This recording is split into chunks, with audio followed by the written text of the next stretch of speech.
Hello, welcome to The Kitchen Chemist. I'm your boy, amateur pro home chef Nathaniel Levinson. Today we're going to be making chocolate chip cookies. Now there are a million different ways to make chocolate chip cookies. I myself have a couple different recipes that I go to, but I'm going to share with you the simplest, easiest, most effortless one. So you're going to need butter, sugar, white and brown, flour, bread flour if you have it, chocolate chips of some sort, milk, eggs, vanilla extract, baking soda, and salt. So the first thing you're going to want to do is take 2 sticks of butter and melt them. So while your butter is melting, you're going to want to get your mixer bowl. I use KitchenAid mixer. You can do this by hand. You can do this with an electric mixer. It all works. We're going to add a 1/4 cup of white sugar, and we're going to add 1 1/4 cups of brown sugar. Now this is a recipe I stole from Alton Brown, so I will link his original recipe in the description down below. Cooking is all about plagiarizing. It's all about taking what other people have done and making it your own. Why brown sugar? Well, brown sugar, again, like we talked about in the Lime Bar episode, brown sugar has molasses. Molasses is tasty. So we're just gonna add our melted butter into our sugar. Now typically for a cookie recipe, you cream the butter and sugar together. Since this recipe calls for melted butter because we want higher gluten production in our flour. Gluten is what makes bread chewy. It's a series, it's a bunch of different proteins that will network and mesh together and create large strands. That's what gives bread its chewiness and its bite. And we want these cookies to kind of be chewy. You know, you have cakey cookies, you have crispy cookies, and you have chewy cookies, and I like mine chewy, so we're making a chewy recipe. If you don't want them chewy, don't melt the butter and just cream the butter and sugar together. So once your butter and sugar are more or less combined, you're going to want to add an egg. Once the egg's incorporated, you're going to want to add an egg yolk. So separate out the white. I find that it's easiest to just do that. You can do it with the shell. Just I wash my hands before I cook, so it's not a problem, right? And just bloop right in there. And then you want to add 2 tablespoons of milk.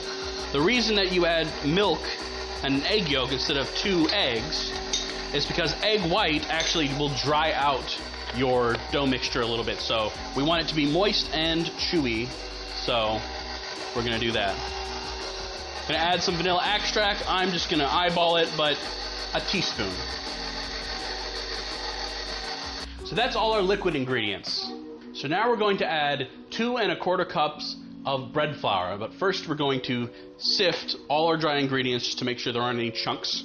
A teaspoon of kosher salt, and a 1.5 teaspoons of baking soda. Baking soda is our leavening agent. It will help the cookies to rise a little bit so they're not just hardtack. So now we're going to sift all that. It's your Levinson agent? Haha. We're going to slowly incorporate it a little bit at a time. Let it incorporate at low speed so you don't get flour flying everywhere. Incorporate it in thirds just so that you get better mixing and you don't have to worry about flour Vesuviusing out of your KitchenAid mixer. What you have right now is a blank slate. You can put any mix-in you want in here. Maybe avoid fruit.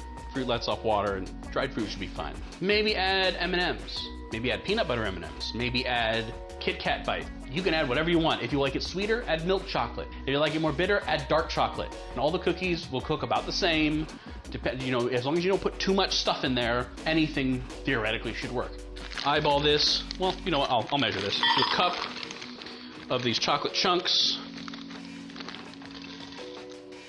You know what? I'll do another cup of these chocolate chunks.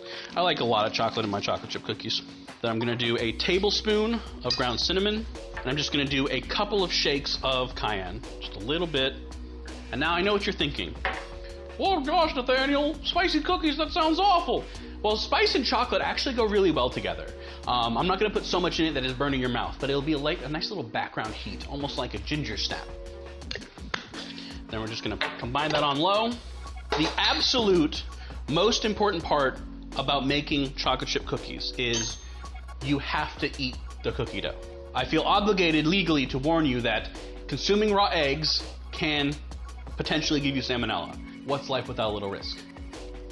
Those are going to be good cookies. So you're going to want to grab a sheet pan and some parchment paper. The best way to get consistently sized cookies is to just use an ice cream scoop.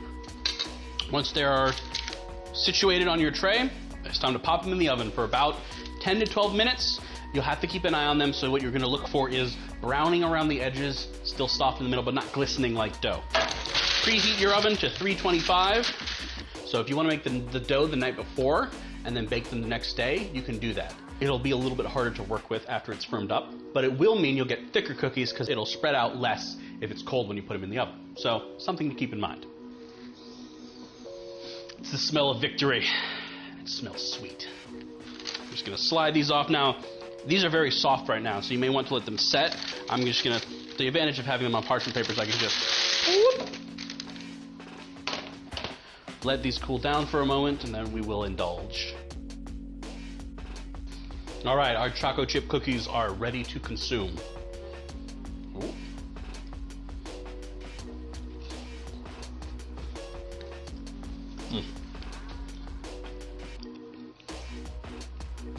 Crunchy, chewy, chocolatey, and then you can get that hint of cinnamon and that little bit of heat on the back end because of the cayenne. That's a winner every day in my book. And it would not be complete without a tall glass of real milk. That'll be it for us today on Kitchen Chemist. Thank you for joining us. I'm Nathaniel Levinson, and until next time, stay frosty.